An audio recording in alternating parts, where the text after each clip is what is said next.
शालूम दोस्तों, कैसे हैं आप सब। मैं हूं अभी गौरी और आप सब देख रहे हैं तौरा पारशा फॉर किड्स। तो किड्स, हमने पिछले हफ्ते सीखा कि किन हालात में बुजुर्ग याकूब यानी इसराइल और उनके लख्ते जिगर यानी बुजुर्ग यूसुफ रहलत फरमा गए। इस हफ्ते हम सीखेंगे कि किस तरह बनी इसराइल कौम ने मुल्के मिस्र में एक कौम की शक्ल इख्तियार की। इस हफ्ते हमारा जो तौरा पारशा है उसका नाम है शेमोत, यानी वो हिस्सा जो हम तौरा में से पढ़ेंगे। शेमोत इब्रानी जुबान का लफ्ज है, इसका मतलब है नाम। ये पारशा मुश्तमिल है खरूज की किताब, उसके पहले बाब, उसकी पहली आयत से छठे बाब की पहली आयत तक। किड्स, क्या आपको मालूम है कि खरूज की किताब को शेमोत क्यों कहते हैं? अगर आपको मालूम है तो मुझे नीचे कमेंट्स में बताएं। तौरा का ये हिस्सा हमें बताता है कि किस तरह बनी इसराइल कौम मुल्क मिस्र में एक कौम की सूरत इख्तियार कर गई और बरोमंद हुई और कसीरुल तदाद हो गई।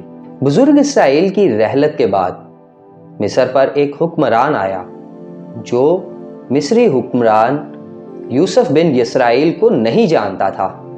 सो उसने इसराइल को सताया और इसराइल के बेटों को गुलाम बनाया, और इन दिनों में इसराइल के बेटों ने खुदाए कादिर मुतलक के हजूर फरियाद की और उसे याद किया और उनसे मुखलसी और नजात की दरख्वास्त की, और रब कादिर मुतलक ने उनकी दुआओं को सुना और उनके दरमियान लावी के बेटों में से बुजुर्ग इमराम और युकबत के यहाँ बुजुर्ग मूसा की पैदाइश हुई। शेमोत का ये हिस्सा हमें बताता है कि बुजुर्ग मूसा के पैदाइश के हालात व वाक़यात क्या हैं।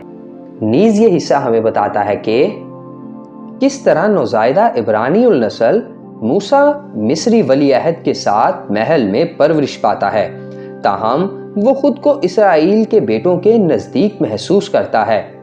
इसी सबब मूसा से इसराइल के बेटों की मोहब्बत में मिस्री कवानीन के खिलाफ कुछ ऐसा सरजद हो जाता है कि उसे मिस्र को छोड़कर मदियान के सहरा में भटकना पड़ता है।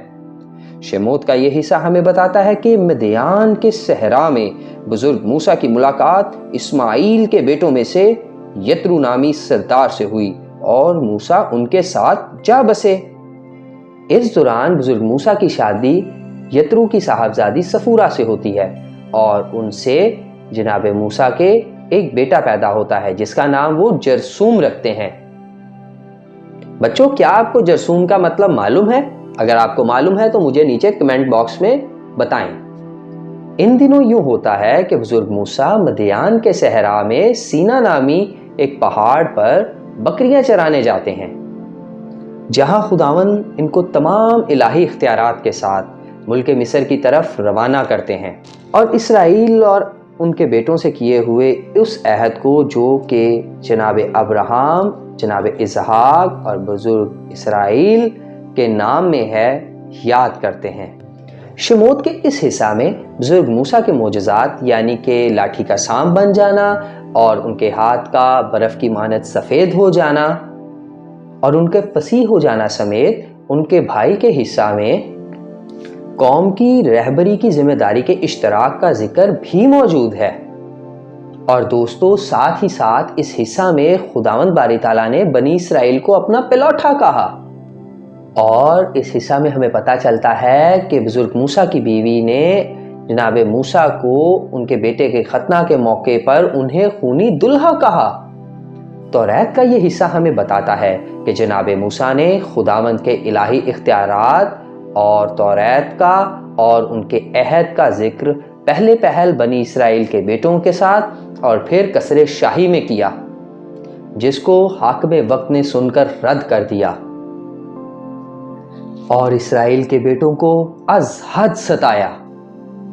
इस हफ्ते के पारशा के इख्तिताम दोस्तों उस दरख्वास्त पर होता है जो बुजुर्ग मूसा ने खुदावंद बारी ताला के हजूर की कि वो आप खुद ही अपनी कौम को मुखलसी, नजात और रहाई बख्शें, क्योंकि खुदावंद बारी ताला का हाथ जोरावर है।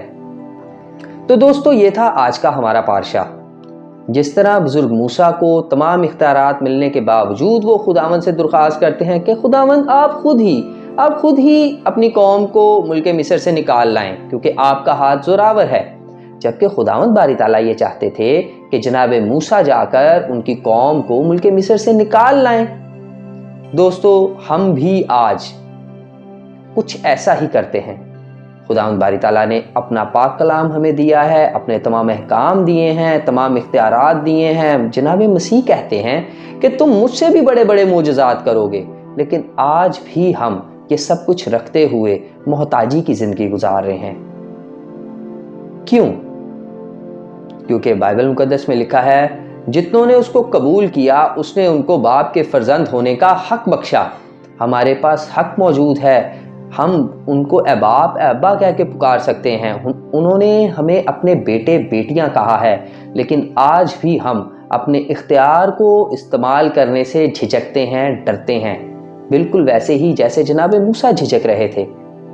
तो दोस्तों, ज़रूरत इस बात की है कि हम खुदावंद के साथ जुड़े रहें, तौरा के ऊपर अमल करते रहें और तौरा को अपनी ज़िंदगी में अमली जामा पहनाएं, ताकि हम कॉन्फिडेंस के साथ उन इख्तियारात को इस्तेमाल करते हुए इस दुनिया से जंग कर सकें।